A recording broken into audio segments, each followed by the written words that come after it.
Halo semuanya, selamat siang. Apa kabar semuanya, sehat? Oke kalau gitu kita tutup untuk hari ini, jangan dong. Baru mulai kenapa closing ya. Selamat siang semuanya, perkenalkan nama saya Reza Al-Kadri, saya yang akan menjadi moderator untuk acara siang hari ini. Tunes Tech and Triumph Mastering Digital Music Success.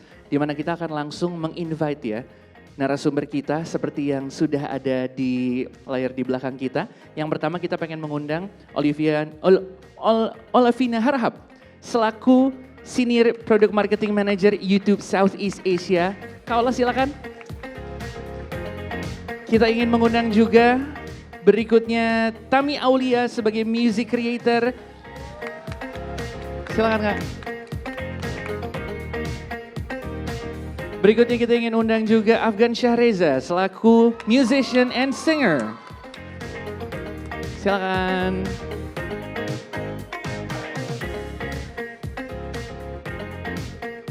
Silakan di sini Afgan. Dan yang terakhir kita akan mengundang kepada Pak Odo Manuhutu, Deputy Coordinating Minister for Tourism and Creative Economy Kemenko Marves. Selamat siang Pak.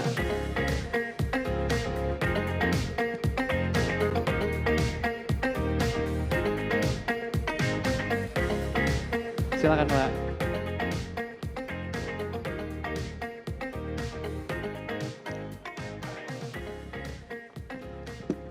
Oke, sudah bersama dengan kita di sini pasti waktunya kita pengen ngobrol tentang dunia musik dan tentunya era digital yang sekarang makin berkembang. Pastinya kita akan memulai dari pertanyaan satu persatu. Kita mulai dari Kak Ola dulu, dilanjutin ke Tami, ke Afgan dan Pak Odo. Pertanyaannya, terakhir itu mendengarkan musik apa sebelum datang ke sini? Nah, sebelum datang ke sini atau mungkin ketika lagi siap-siap supaya nggak deg-degan ngomong di depan umumnya, mungkin lagi dengerin lagu apa? Boleh satu persatu? Kebetulan kemarin kita habis launching Impact Report ada Mbak Raisa, terus aku langsung ngecek videonya Raisa. Oke, sing along langsung ya? Yes. Oke, kalau Tami gimana? Oke, kalau aku karena aku Blink, jadi Oh, aku tiap waktu tuh ngedengerin lagu-lagunya Blackpink. oke. And then kalau karena daily content aku juga cover-cover musik, jadi aku juga sedang mempelajari lagu-lagu yang akan aku cover Oke. nantinya. Biasanya kayak gitu. Oke, biasnya siapa kalau Blink? Aku nggak bisa pilih satu sih, Nggak bisa semua. Iya, Aku sih pilih satu bisa, Jenny nggak usah.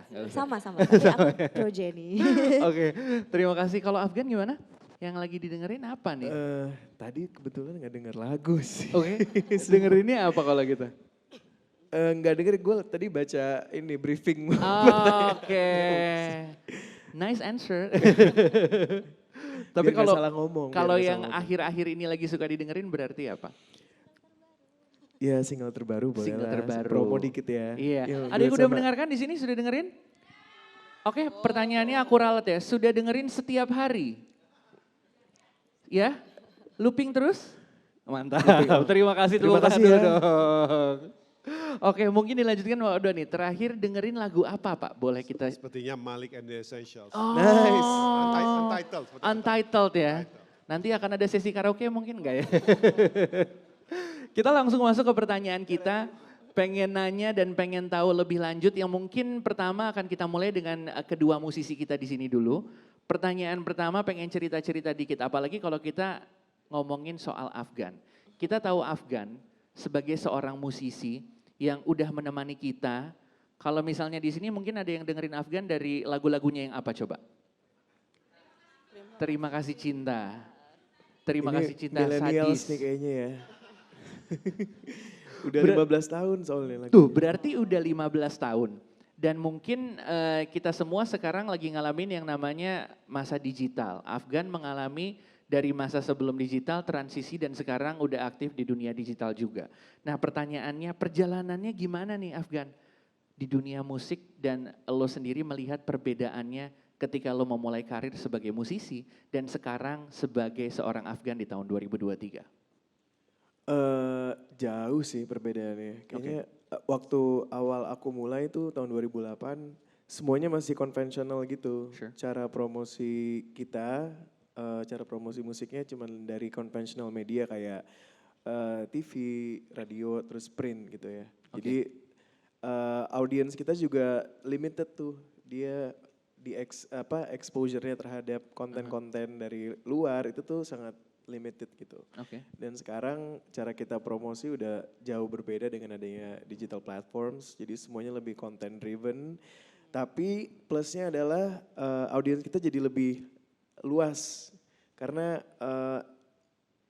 konten kita atau musik kita bisa dinikmati oleh orang dari luar negeri itu dengan lebih mudah sekarang gitu. Oke. Dengan adanya YouTube gitu kan, terus semua digital platform yang lain ada algorithmsnya sesuai dengan genres yang kalian suka, terus ada masuk playlist global gitu. Jadi sekarang kayak lebih gampang untuk kita reach overseas audience gitu. Jadi semuanya kalau menurut aku sekarang everything is possible. Sure. Gitu. Kalau dulu mungkin lebih apa yang di-provide oleh conventional media aja gitu. Oke, jadi mungkin kalau bisa dibilang dulu tuh struggle-nya lumayan berat juga gitu ya? Dulu lebih, ya ada plusnya juga sih. Dulu kayak promosi kayak lebih mudah gitu. Karena medianya kan hanya beberapa. Sekarang jadi banyak banget gitu platformnya gitu. Jadi emang ada challenges-nya juga. Tapi buat aku sih, aku jadi lebih confident untuk mengeksplor musik gitu. Kayak mungkin sekarang audiensnya udah lebih pinter karena lebih terekspos oleh konten-konten global. Dan mereka juga bisa lebih menerima banyak genre gitu kan. Jadi aku sebagai musisi tertantang nih untuk secara kreatif, oke kita bikin yang lain ya, bikin yang coba yang lain. Karena sekarang penontonnya juga udah lebih advance gitu. Jadi tertantang juga untuk konten, tertantang juga untuk ya bisa dibilang ya promosinya secara digital gitu ya? Ya dan juga secara musik ya, karena aku akhirnya tahun 2021 kemarin rilis album bahasa Inggris full. Genrenya juga R&B, aku kerjasama dengan label dari Amerika, Empire. Dan itu juga berkat YouTube dan digital platform lain, musikku juga bisa didengar oleh, jadi ada pendengar baru lah dari luar negeri gitu, yang tadinya nggak tahu ini Afgan nih lagunya gimana sih gitu. Dan dari situ aku juga belajar untuk bisa berkolaborasi dengan artis luar seperti kayak Jackson Wang. Terus kemarin Robin Thicke gitu. Itu semua kan terjadi karena adanya social media gitu. Jadi bisa connect dengan lebih mudah sama sesama musisi dari luar gitu. Jadi sekarang everything is connected and anything is possible kalau menurut aku. Ya balik lagi ya, nggak ada yang nyangka bisa dengerin musik lo, tapi ternyata dari belahan dunia yang lain gitu ya. Dan biasanya ngaksesnya either lewat YouTube ngelihat video lo gitu ya, atau mungkin ngedengerin lagu lo, dan itu semua terjadi ya karena sekarang udah dunia digital udah di mana-mana gitu ya. Jadi mengconnect semuanya. Oke. Nih, kita pengen lihat point of view yang berbeda dari Tami. Tami adalah seorang musisi yang besar di dunia di mana social media is everywhere. Everybody's using social media, everybody using YouTube. Terus mereka posting berbagai macam konten. Nah, kalau misalnya dari Tami sendiri nih, sebagai seorang musisi yang lahir di era digital, kalau menurut lo tantangan terberatnya apa? Karena kan kalau kita lihat gini, nanti mungkin Kaula juga bisa cerita lebih jauh ya. Berapa banyak orang-orang yang bikin konten. Jadi the competition is getting bigger and getting stronger. Now for you, untuk Tami nih gimana sih caranya untuk bisa nih merilis karya dan bisa bikin konten dan bisa dalam tanda kutip bersaing dengan musisi-musisi lain? Tantangan terberatnya apa? Oke, kalau aku cerita sedikit ya. Boleh. Karena balik lagi ke backgroundku yang asalnya dari Lombok. Jadi semuanya serba terbatas. Kalau mau promo juga terbatas, medianya terbatas. Terus nggak ada mega festival yang kayak di ibu kota. Jadi buat nge-reach audien itu juga susah.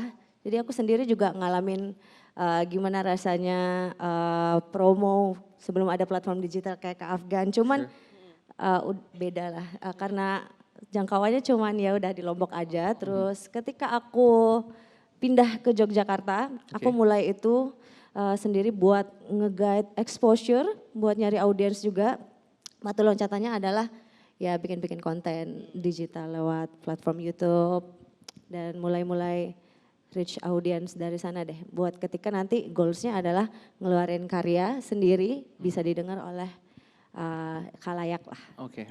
Kalau boleh tahu berarti mulainya tuh di tahun berapa sih untuk kamu As sendiri? content creator Aha. dari mulai 2019 awal. Dari 2019. Itu emang fokusnya pengen menjadi seorang musisi kah atau ya iseng-iseng konten ya ternyata bisa naik gitu contohnya? Kalau aku sih ya tadi goalsnya pengen punya karya nantinya, cuman lewat batu loncatannya itu tadi mungkin aku harus dikenal dulu dengan cara ya konten-konten, dan aku juga nge-treat audiens aku sebaik mungkin, kayak semua komen aku dengerin, semua aku juga survei apa yang mereka mau, kayak tawarin di question box gitu, pengen dinyanyi lagu apa sih gitu. Terus aku kayak sortir-sortir gitu. Jadi lebih memahami audiens dan aku bisa ngebawa diriku ke arah kemana itu lebih jelas. Ini sedikit share juga ya. Jadi Pak Oda dia nih seorang Tami ini adalah seorang yang salah satu videonya viral ngamen di luar negeri, betul ya? Iya. Nah itu aku nonton di YouTube tuh, aku juga lihat tuh potongan-potongannya. Boleh tepuk tangan dulu dong. Ini videonya viral, numbersnya sangat bagus sekali. Boleh cerita dikit gak sih soal pengalaman itu dan kaget gak akhirnya bisa viral di mana-mana? Sebenarnya itu kayak plan buat liburan aja. Dan terus kebetulan mampir di Milan. Nah kan kita tahu sendiri Milan tuh banyak banget musisi-musisi yang ngamen di sana di jalanan. Ya terus akhirnya aku sebenarnya iseng buat jamming. Terus ada teman aku yang videoin. Terus ya itu mereka upload dan aku juga nggak tahu kenapa bisa viral. Gila, tepuk tangan dulu dong. Jadi rencananya abis ini mau ngamen di mana lagi supaya viral? Next destinasi. Ngamen bareng yuk. Yuk, boleh banget. Di tahun ini. Aku sih di sini buka pintu aja ya. Sisanya kolaborasi lain ya. Tapi kalau kita lihat dan pertanyaan juga sama seperti Afgan tadi, yang kamu rasakan ketika kamu promote musik kamu di dunia sosial media, di dunia digital seperti sekarang, ada kesusahannya atau mungkin ada kelebihannya yang kamu rasa apa? Yang aku lihat kesusahannya itu buat gimana ya? Terlalu image-nya karena aku kayak awalnya berkarir di dunia cover ya. Buat ngelawan image itu sih. Jadi musisi cover itu sendiri, cuman nggak apa-apa, malah jadi challenge aku buat next kalau berkarya yang bisa. Jadi challenge, jadi kayak pengen lagi nih. As original as possible sih sebenarnya itu. Makanya sering-sering post di YouTube ya. Apa? Sering-sering post di YouTube ya. Iya. Terus kita sekarang beralih ke Kaola di sini. Karena kita udah dengerin cerita dari kedua musisi ini, tentunya yang kita pengen tahu adalah setelah denger cerita ini, hal spesifik yang dilakukan oleh YouTube nih. Apalagi untuk mendukung industri musik khususnya untuk musisi-musisi Indonesia seperti apa? Pastinya banyak ya, tapi mungkin sebelum aku cerita apa yang dilakukan, mungkin ada baiknya kayak kenapa dan kita YouTube merasa penting dan perlu mendukung industri musik. Salah satu alasannya yang pertama adalah kita tahu dari riset yang dilakukan Ipsos, 75% anak muda di Indonesia yaitu yang 18 sampai 24 tahun itu ke YouTube untuk mencari musik 70%? yang mereka ya lebih dari 75% ke YouTube untuk mencari musik yang mereka lihat di sosial media. Terus yang kedua karena banyaknya penonton yang datang ke YouTube untuk mencari musik, secara global kita tahun lalu memberikan payout yang cukup besar juga ke industri musik sekitar $6 billion. Indonesia berapa tuh? 6 miliar dolar ya. 6 miliar dolar secara global dan 30%-nya itu dibayarkan karena konten-konten user generated. Seperti kayak tadi Tami cerita ya. $6 billion globally. Dollars in 2022. Nah, ya that's the statistic, and then kayak seperti tadi Afgan bilang juga ya, apa namanya, it's important for artis kayak Afgan untuk meraih audiens baru, dan memang hasil riset kemarin kita meluncurkan YouTube Impact Report yang dilakukan oleh Oxford Economics. Di situ kita mewawancarai, Oxford mewawancarai beberapa perusahaan, user dan juga kreator, dan salah satu temuan yang menarik di industri musik adalah 83% perusahaan musik setuju bahwa YouTube itu tempat yang penting untuk reach new audience, dan juga untuk breakthrough new artists kayak tadi sebenarnya Tami juga udah cerita gitu. Jadi bukan hanya Tami, but actually the industry itself, most of them agree that YouTube is important to reach new audience gitu kan. Nah karena melihat situasinya betapa pentingnya YouTube sebagai platform untuk industri musik, tentunya kita harus melakukan sesuatu untuk mendukung kan. Nah dukungannya itu ada beberapa bentuk sih, misalnya kalau kayak artis-artis seperti Afgan atau Tami, kita biasanya ada tim yang membantu supaya channel mereka terus berkembang. Jadi mulai dari awal sampai gimana caranya bisa channelnya bisa lebih banyak lagi subscribersnya. Selain itu kita juga pastinya ada fitur-fitur yang khusus untuk mendukung industri musik. Mulai dari gimana caranya mereka bisa terkoneksi lah, terhubung dengan fans-fansnya sampai mengembangkan bisnis mereka sebagai artis gitu kan. Misalnya misalnya kalau ketika artis masuk ke dalam YouTube kan pengennya bisa ditemukan oleh penonton. Kita misalnya ada fitur namanya samples. Jadi musisi itu bisa ngasih kayak sneak preview dulu musiknya kayak apa sih, kalau nanti orang suka dia bisa nonton fullnya. Terus kalau dari sisi konsumsi YouTube itu punya multi format namanya. Jadi penonton bisa menikmati berbagai macam bentuk, misalnya dari shorts, long form video buat music videonya sampai ke live stream. Terus yang ketiga pastinya pengen, tadi Tami bilang engage dengan fansnya. Fans participation itu juga didukung di YouTube dengan misalnya kasih komen, kasih like, itu kan bentuk fans participation. Dan yang terakhir mungkin lebih ke untuk tim di belakang layar ya. Tim di belakang layar tuh bisa menggunakan YouTube untuk belajar mengenai audiensnya di fitur namanya sih Artist Analytics. Jadi bisa lihat gimana sih caranya, lagu apa sih yang disukain dari Tami atau dari Afgan. Orang nontonnya dari mana, demografinya seperti apa. Itu mungkin bisa menjadi informasi tambahan ketika ingin bikin karya-karya baru selanjutnya. Jadi dari sisi fitur sih itu. Dan yang terakhir mungkin lebih ke program ya, nggak cuma fitur aja. Dari sisi program pastinya kita juga secara global banyak sekali program untuk mendukung industri musik. Tapi kalau di dalam Indonesia sendiri kita punya program yang misalnya membantu mereka mengembangkan channel. Misalnya kemarin ada di 10 kota nge-shorts bareng, itu ngebantuin kreator-kreator baru untuk bisa pakai shorts dalam konten mereka. Atau kayak Tami kemarin pernah menjadi salah satu artis yang tergabung di acara YouTube Music Night. Itu kita kayak musisi-musisi baru kita kasih opportunity untuk bisa ketemu sama fansnya, atau kayak program seperti Trending Star mencari bibit-bibit baru di dunia musik. Jadi ya secara keseluruhan itu mulai dari program, produk sampai juga support dari sisi internal juga. Oke. Ini menarik nih karena tentunya YouTube sangat membantu kreator-kreator, musisi-musisi, khususnya seperti Tami tadi sebagai salah satu success story-nya yang udah bisa dibilang memiliki audiens yang jadinya lebih besar. Jadi bisa banyak orang-orang yang mendengarkan lagunya dia, musiknya dia, kontennya dia. Nah kita beralih ke Afgan nih. Setelah mendengar tadi paparan dari YouTube nih, Kak Ola tadi udah cerita-cerita soal yang ditawarkan dari YouTube. Nah dengar-dengar juga mau rilis album lagi, album internasional. Apakah betul? Iya, jadi Januari aku mau rilis project. Januari. Wow. Thank you. Jadi project ini sama Empire juga, label dari San Francisco yang aku kerjasama di album sebelumnya. Terus aku ngerjain album yang ini lebih ke EP ya. Aku ngerjain EP ini di London kemarin awal tahun ini dan Januari aku mau rilis gitu. Oh, Januari 2024. Aku bikinnya April tahun ini. April 2023 dibikin, dirilis Januari 2024. Kira-kira akan melakukan apa dengan YouTube? Pastinya sih harus ada sesuatu ya kita ya. Yuk langsung ditembak di panggung. Ini ada orang labelku langsung ditodong nanti.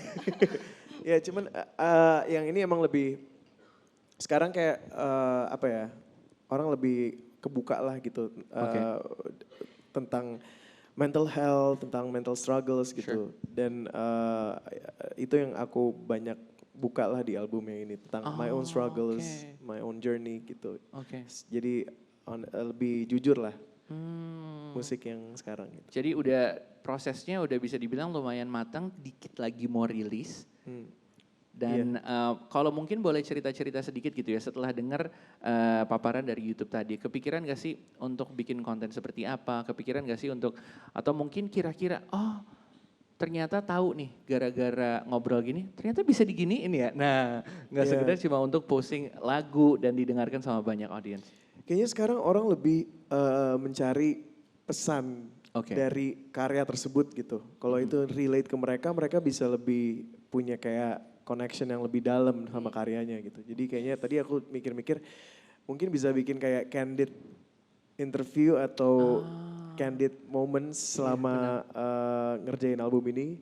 Dan setiap lagu tuh apa yang aku rasain pas lagi buat itu benar-benar bisa dikomunikasiin gitu dengan satu konten di YouTube mungkin. Jadi lebih relate lah orang sama what's the meaning behind the song. Bener. Jadi nggak cuma sekedar lagu tapi ada makna di dalam itu yang tentunya bisa diolah. Nah kalau dari YouTube sendiri Kaula ngelihat musisi-musisi yang mikirin karya out of the box gini, berarti YouTube juga ikut seneng gitu ya karena bisa ngelakuin banyak hal. Gimana Kaula?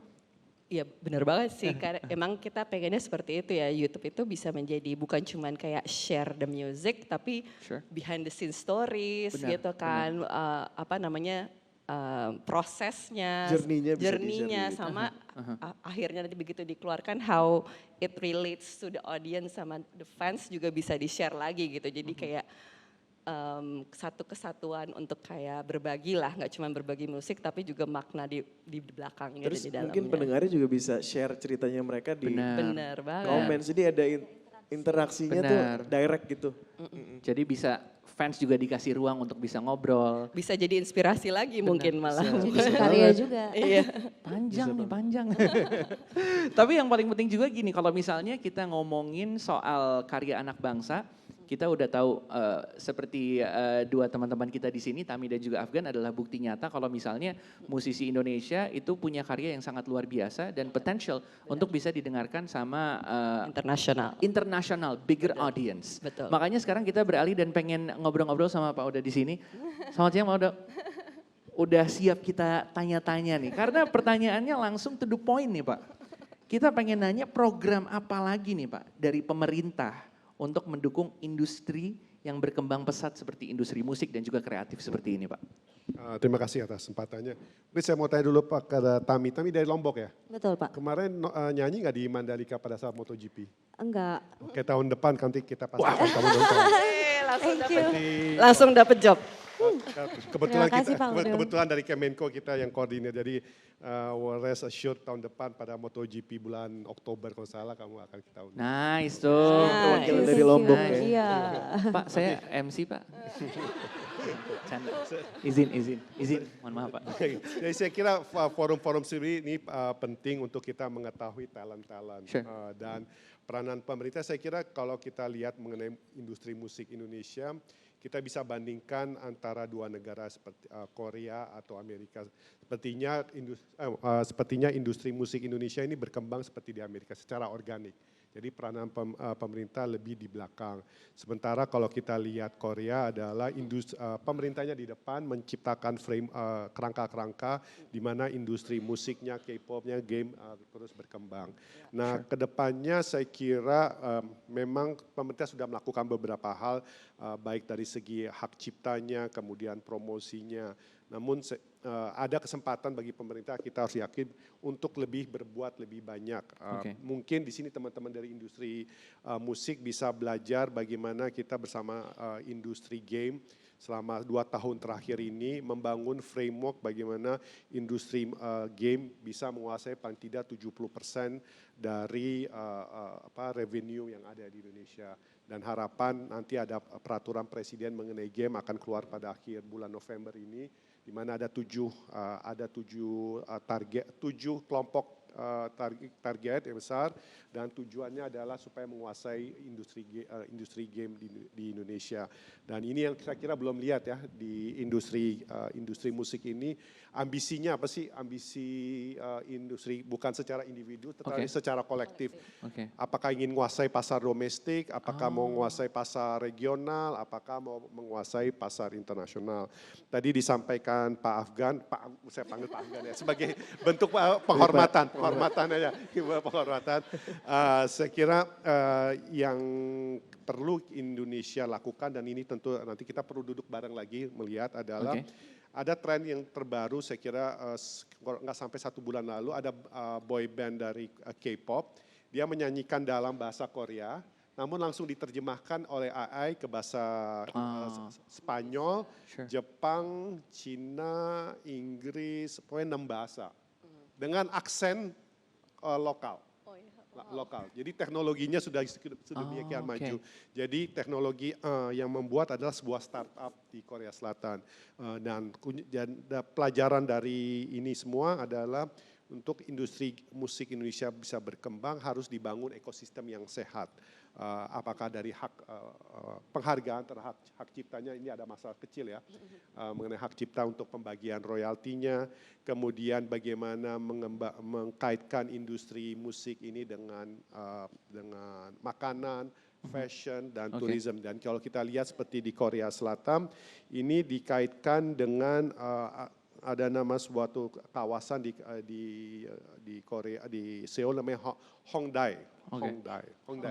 Hongdae ini jadi semacam pusatnya industri musik indie di Korea.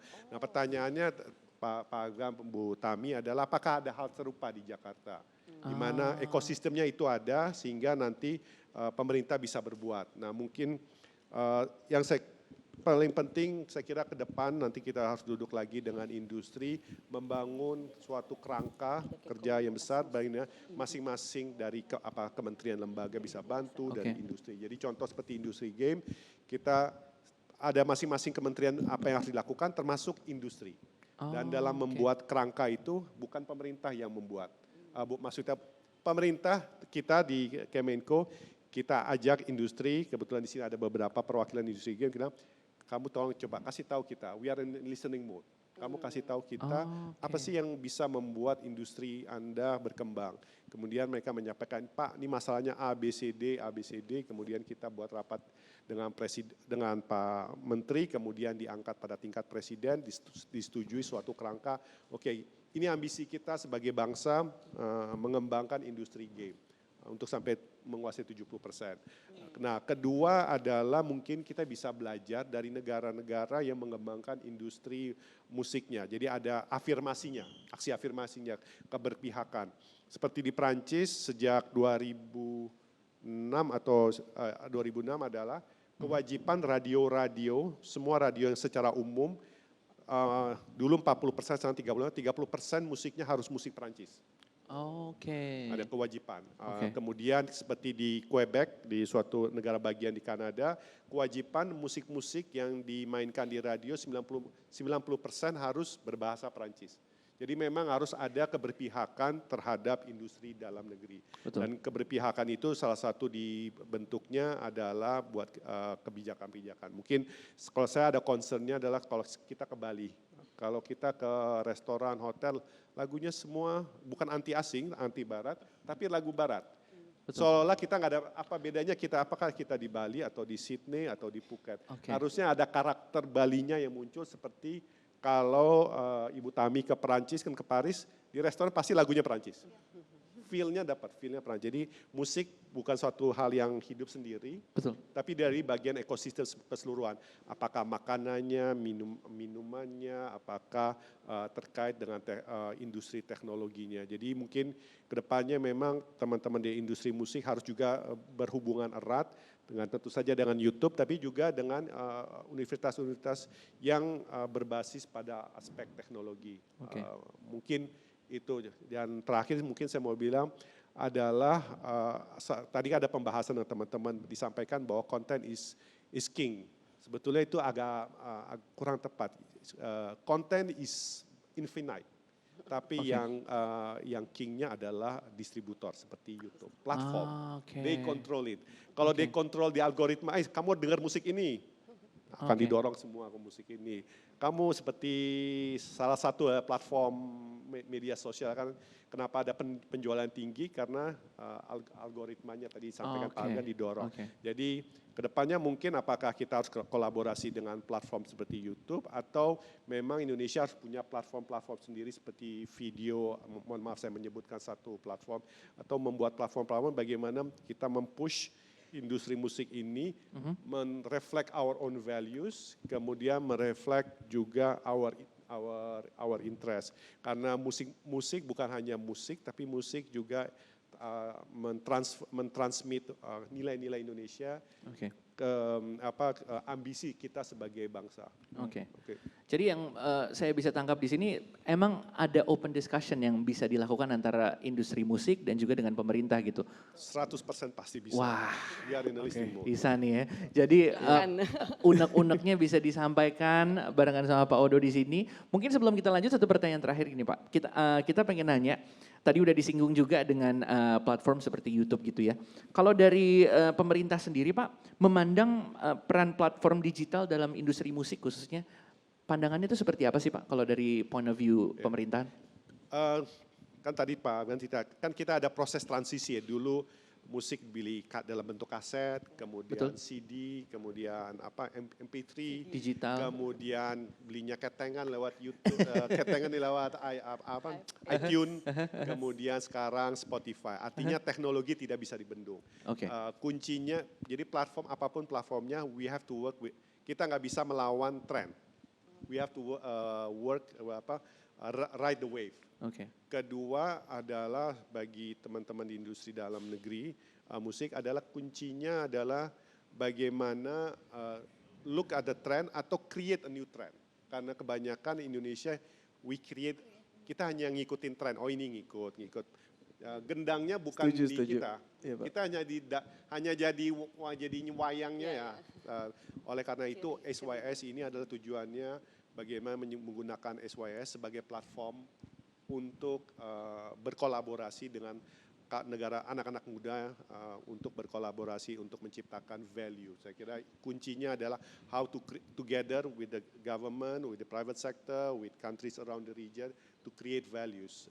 Istilah dari Pak Erick Thohir ada pie-nya cukup besar, semua bisa memperoleh. Sekarang bagaimana pie-nya itu didistribute more equally. Nice.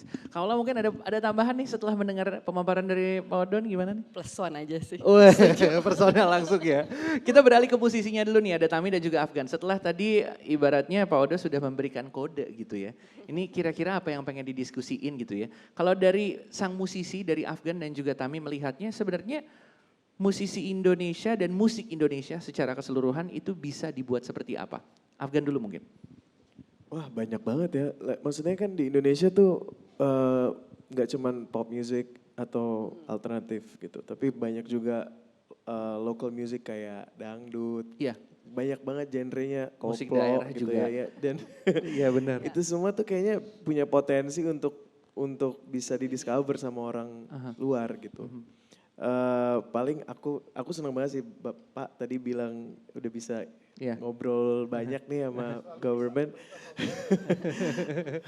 Selalu berarti, bisa pasti. Berarti kita yang belum pernah ketemu aja ya Pak ya. Kalau saya sih mungkin dari harapannya dari musisi ya, government bisa facilitate collaborations antar negara gitu. Jadi kayak nggak cuman artisnya tapi juga expertsnya juga bisa belajar di luar, di-facilitate gitu. Terus membawa ilmunya balik ke Indonesia untuk di-apply gitu. Tapi with our signature lah pastinya gitu. Nggak ngikut-ngikut orang luar juga. Dan juga mungkin exposure gitu ya Pak ya. Pengennya kayak bisa di-facilitate untuk exposure dengan media-media di luar. Gitu walaupun dengan performance dan lain-lain gitu. Kayaknya yang bisa dilakukan bisa disupport Pak gitu Pak. Bisa. Tapi kalau dari point of view Afgan sendiri sebagai seorang musisi yang udah bekerja sama dengan musisi-musisi luar negeri juga gitu ya. Ngelihat kolaborasi-kolaborasi yang terjadi dengan contohnya Afgan berkolaborasi dengan Jackson Wang. Pasti kan mendapatkan point of view dari musik di negara gue tuh seperti apa loh. Nah yang akhirnya Afgan ngerasa ini harusnya di negara gue juga ada nih. Itu seperti apa? Kayaknya aku belajarnya pas lagi proses bikin albumnya ya. Oke. Kayak semua di situ udah jelas gitu. Kayak seperti tadi Bapak bilang sih, ekosistemnya tuh udah jelas banget gitu. Jadi kayak producer rights, copyright, performing rights dan lain-lain tuh semuanya udah kayak ke struktur aja. Gitu. Jadi kerjanya mereka juga apa ya? Flow-nya Gak enak. ada gray area lah, semuanya udah saklek gitu. Oke. Jadi itu sih yang aku perhatiin, yang kita mungkin bisa lebih kuat lagi di situnya sih. Nah, mungkin setelah ini ada diskusi lanjutan ya Pak Odo ya. Iya Pak, boleh sih Pak. Berikutnya nih kalau dari Tami sendiri point of view-nya gimana tadi Oke. setelah mendengarkan juga pemaparan dari teman-teman yang lain? Itu sebenarnya juga yang disampaikan sama Pak Odo itu salah satu harapan aku untuk jangka panjangnya. Oke. Terus kalau harapan aku di sementara ini sih sebenarnya lebih ke karena back to my profile yang bisa disebut dari kota ketiga yaitu Lombok. Oke. Lebih pengen itu pekerja musik industrinya itu bisa setara gitu. Dilihatnya jangan di underestimate. Oke. Karena aku sendiri juga ngalamin kalau pulang ke Lombok ya udah ditanyanya tuh kenapa nggak daftar PNS kayak gitu-gitu dan padahal sementara as a content creator iya jadi kayak Cukup Pak Odo bisa aja dibilang PNS.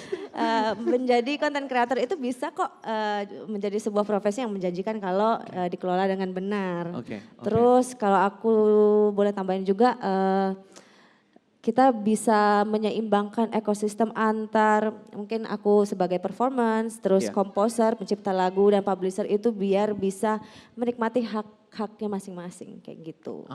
Oke. Jadi udah siap juga nih setelah mendengar jawabannya justru jadi termotivasi juga ya Pasti. untuk ngelakuin banyak hal. Apalagi udah ditantang untuk perform tahun depan, udah siap? Siap dong. Biasanya sih, woi. Ini langsung mikirin, OOTD-nya apa ya? Kira-kira bawa lagu apa aja ya gitu ya. Jadi Gampang. pasti udah siap ya. Ready dong. Oke, nah kita kembali lagi nih untuk pertanyaan kepada YouTube. Kak Ola di sini juga masih ngobrol-ngobrol barengan sama kita. Setelah tentunya tadi ngelihat pemaparan dari teman-teman musisi, dari perwakilan pemerintah juga. Kalau dari kita lihat masa depan, ini kalau boleh nih sedikit mungkin sneak peek of what's happen in next year gitu ya. Kira-kira apa yang ingin dilihat untuk industri musik Indonesia ke depannya dari YouTube? Sebagai perwakilan YouTube dan sebagai penikmat musik sendiri ya, individu, harapannya pastinya semoga lebih banyak bibit-bibit baru di industri musik yang bisa memanfaatkan teknologi seperti platform YouTube itu untuk mengembangkan dirinya di industri musik lah ya, tidak hanya sebagai tempat untuk mencari audience, tapi juga sebagai wadah untuk mencari inspirasi atau belajar dari musisi-musisi yang terdahulu dari lokal maupun internasional supaya mereka juga bisa menemukan jati diri mereka gitu kan. Biasanya kan musisi itu mendapatkan inspirasi dari mana-mana untuk bisa mengembangkan dirinya sendiri. So harapan saya sih seperti itu ya, lebih menggunakan teknologi untuk kebaikan di industri musik. Sama sedikit gini nih, karena tentunya di sini teman-teman audiens yang lagi dengerin kita dimanapun berada juga yang lagi nonton kita gitu ya. Kepikiran, pasti ada satu yang kepikiran, kayaknya it's time for me to make a music. It's time for me to make my own music. It's time for me to make my own content. Dari YouTube sendiri, any tips for new content creator, new musician, yang mungkin akan menjadi the next Afgan, the next Tami, atau mungkin the next Pak Odo juga. Gimana kalau dari Kak Ola? Biasanya tips kita untuk semua kreator mau musik atau bukan musik, intinya kuncinya cuma satu sih, konsistensi. Konsistensi. Iya, kalau memang sudah pengen fokus di dunia musik atau dunia apapun, keep at it, be consistent, apapun tipe konsistensinya ya. Mungkin ada yang biasanya upload sehari sekali, ada yang seminggu sekali, sebulan sekali, asalkan itu konsisten emang dan punya plan jangka panjang dan jangka pendek untuk kedepannya, itu sih yang biasanya selalu kita ulang-ulang ke semua kreator yang ingin memulai journey-nya di YouTube. Jadi intinya adalah konsistensi bikin terus aja karena kita nggak pernah tahu karya mana yang akan membawa Belajar, kita. dengan konsistensi kan kita benar. belajar apa yang works dan nggak works. Oke. Apalagi dibantu sama analytics juga, dibantu dengan feedback yang sangat banyak sekali. Terima kasih Betul banyak sekali. Aula, tepuk tangan lu dong. Kita beralih ke Pak Odo lagi nih. Kalau ke Pak Odo nih bisa melihat gitu ya, ini dari point of view pemerintah sendiri, yang ingin dilihat sebenarnya apa sih Pak dari industri musik Indonesia khususnya untuk masa depan, for the next talent, for the future? Mungkin dibalik dikit adalah lihat besarannya, 90 juta penduduk Indonesia di bawah 35 tahun. Tapi 90 juta ini justru hanya jadi market dari K-pop macam-macam. Harusnya 90 juta orang Indonesia mendrive conversation, mendrive trend mengenai apakah mau 90 juta orang Indonesia ini anak muda mendrive dangdut, make it so that dangdut jadi wabah di Asia Tenggara kemudian, atau 90 juta ini hanya menjadi hanya menerima aja. Saya kira kuncinya adalah bagi teman-teman industri melihat 90 juta ini sebagai modal dasar bagi bangsa kita, bukan sebagai modal oleh bangsa asing digunakan untuk menguasai industri. Jadi mungkin melihatnya seperti itu. Dan apa sih sebetulnya pertanyaan sebenarnya karena tadi kami sampaikan kita on listening mode, apa sih sebetulnya ambisi dari industri musik Indonesia? Mau kuasai pasar domestik, pasar yang mana? Mau kuasai pasar regional, pasar yang mana? Karena sebagai negara dengan ekonomi terbesar di Asia Tenggara, tidak ada pilihan kecuali kuasai pasar dalam negeri, kuasai pasar regional. Jadi ambisinya itu harus kelihatan, bukan ambisi individu-individu, tapi sebagai kolektif. Nah ini mungkin harus duduk bersama-sama para industri, dan nanti peranan pemerintah seperti di industri game, nanti kita bantu untuk create the framework, kebijakannya, regulasinya seperti apa, kemudian sampai program apa yang bisa dilakukan oleh pemerintah, program apa yang bisa dilakukan oleh pihak swasta. Contoh untuk game, kita sudah sejak tahun lalu melatih 3.000 orang anak muda kita untuk game, mendevelop game. 3.000 sampai 2024. Tujuannya apa? Ada 9.000 orang Indonesia anak muda yang bisa membuat game. Dari 9.000 mungkin hanya ada 100 atau 50 yang jadi game besar. Seperti Free Fire atau macam-macam. Ya, mungkin cara lihatnya adalah look at the ecosystem, bagaimana kita bersama-sama industri musik bersama pemerintah membangun ekosistem tersebut dengan target yang jelas, ambisi yang jelas, target yang jelas. Nah, di sini mungkin keinginan kita tidak ada yang lebih baik dari keinginan dari pemerintah adalah melihat anak-anak muda kita reach for their potential and capitalize on those 90 million young people under 35. Oleh karena itu, no wonder K-pop comes to Indonesia. Because around 90 million of Indonesian are below 35. Kalau kita lihat di Jepang, di Korea, jumlah anak mudanya berapa? Di Korea hanya 7,5 juta. Anak di bawah 30. Jepang hanya 2,5 juta. So no wonder they come to us. Tapi kita we don't appreciate our own capital. Jadi mungkin lihat besar. True. Jadi jangan mau cuma jadi listener aja juga, ayo bikin dong. Boleh tepuk tangannya dulu dong. Sama aku mungkin mau sedikit ngetes, tepuk tangannya yang usianya 35 tahun ke bawah. Sangat banyak sekali. Anda adalah market leader berikutnya. Bikin karya ya. Terakhir untuk kedua artis kita nih, kalian juga tadi udah ngobrol banyak banget, pastinya udah banyak banget hal-hal yang bisa kita jadikan pelajaran. Tapi dari Tami dan juga Afgan nih ya, harapannya untuk masa depan di industri musik sebagai pelakunya. Dari Tami dulu. Kayak yang tadi aku sampaikan ya. Kurang lebih ya yang tadi kesetaraan dengan pekerja musik industri, karena nggak cuman bisa mengharapkan sebagai pelaku utama ya, tapi kan kita juga bisa membuka lapangan kerja untuk contoh kalau aku dapat job dan aku butuh kru dan lain, malah kita bisa menciptakan lapangan kerja itu sendiri. Dan yang tadi aku sampaikan buat proyeksi sementara ini ya membangun ekosistem yang baik dengan keseluruhan Betul. dari performance dan komposer itu sendiri. Oke, and what's next for you untuk karir? Apalagi nih yang boleh dipromo-promoin dikit nih? Oke, ada salah satu single yang bakalan rilis untuk soundtrack film di bioskop Indonesia. Nice. Oke, aku akan dengerin di YouTube Music. Mantap. Thank you. Terima kasih banyak. Kalau Afgan sendiri, mungkin yang pengen disampaikan lagi, mumpung sekarang ada dari YouTube dan juga ada dari pemerintah dan juga teman-teman yang lagi menyaksikan. Harapannya tadi ya? Iya betul ya. Harapannya kayaknya aku percaya bahwa potensi musik Indonesia untuk bisa dikenal globally itu sangat kuat gitu. Dengan talent yang kita punya. Betul. Dan dengan unique characters yang kita punya gitu. Jadi harapannya sih semoga in 10 years bisa lebih, we can create that global awareness through music, through Indonesian pop music. Atau Indonesian music lah gitu. Dan semoga in the long run bisa menjadi source of income yang kuat buat negara gitu. Dengan musik. Jadi, karena marketnya sudah sangat besar sekali. Yeah. Yang calon pendengarnya tuh udah ada 90 juta. Ya kan? Dan di luar juga. Di luar juga sangat banyak sekali. Banyak juga pasti sebenarnya. Dan tentunya kesempatannya akan sangat besar sekali. Yeah, nice, oke. Kalau yang dipromosiin apa nih? Dengar-dengar kan albumnya tadi udah sedikit diceritain ya. Ya itu sih, tunggu aja Januari nanti aku mau rilis.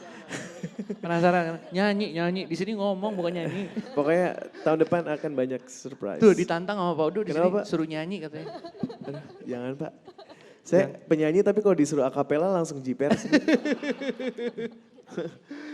Beatbox. Ya but anyways ya, tahun depan bakal banyak karya seru dari aku dan Tami juga kayaknya. Ya. Nice. Juga tahun depan kayaknya. Oke, kalau begitu terima kasih banyak atas kesempatannya. Terima kasih. Ada yang mau ditambahkan lagi atau sudah cukup semua ya? Udah jelas ya. Kalau gitu berakhirlah sesi kita untuk kali ini. Kita mengucapkan terima kasih banyak untuk seluruh teman-teman yang menyaksikan. Dan mudah-mudahan ini bisa menjadi tambahan ilmu untuk kita di Sabtu siang ini. Dan sedikit membuka mata kalau ternyata Indonesia memiliki potensi yang sangat besar. Bukan cuma untuk sebagai konsumen tapi yang memproduksi dan menjadi market leader baru. Tepuk tangan dulu dong untuk kita semua. Dan kita mau ngucapin terima kasih banyak untuk seluruh narasumber kita. Untuk kali ini Pak Odo terima kasih banyak, Afgan dan juga Tami terima kasih banyak.